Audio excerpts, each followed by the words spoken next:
Ever wondered why, despite gaining independence, many countries still seem to dance to the tune of more powerful nations? The answer might lie in the concept of neocolonialism. Neocolonialism, a term coined in the mid-20th century, refers to the indirect control exercised by powerful countries, multinational corporations, or international organizations over less developed or formerly colonized regions.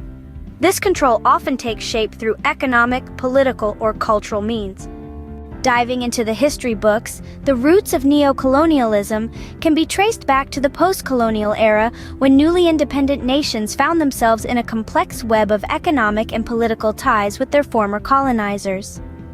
Over time, these ties evolved into a subtle form of dominance, shaping the destiny of these nations. The characteristics of neocolonialism are multifaceted. Economic exploitation stands as a glaring example, with powerful nations maintaining dominance over the economies of less developed countries through unequal trade agreements, debt dependencies, and resource extraction. Institutions like the International Monetary Fund and the World Bank often play pivotal roles in promoting and sustaining neocolonial practices. They impose programs and policies that benefit the interests of the dominant powers, potentially exacerbating economic hardships for the dependent nations. Cultural hegemony also plays a significant role in neocolonialism. The cultures of powerful nations often seep into less developed societies through media, technology, and education, leading to the erosion of local cultures and identities. Political interference is another manifestation of neocolonialism.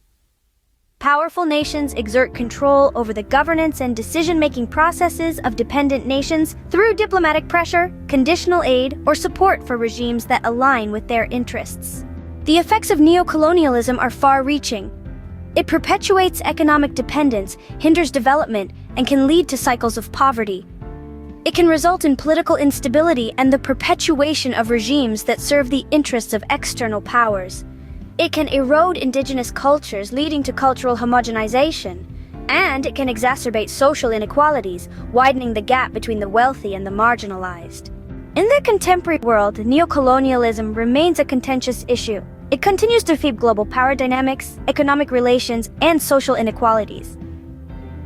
The struggle against neocolonial practices continues as nations strive for genuine sovereignty, equitable economic partnerships, and cultural autonomy. In summary, neocolonialism is an intricate and pervasive system of dominance, influencing the socio-economic and political landscapes of many nations. It presents a complex challenge for the modern world, a challenge that calls for global solidarity, equitable practices, and a respect for cultural diversity and autonomy.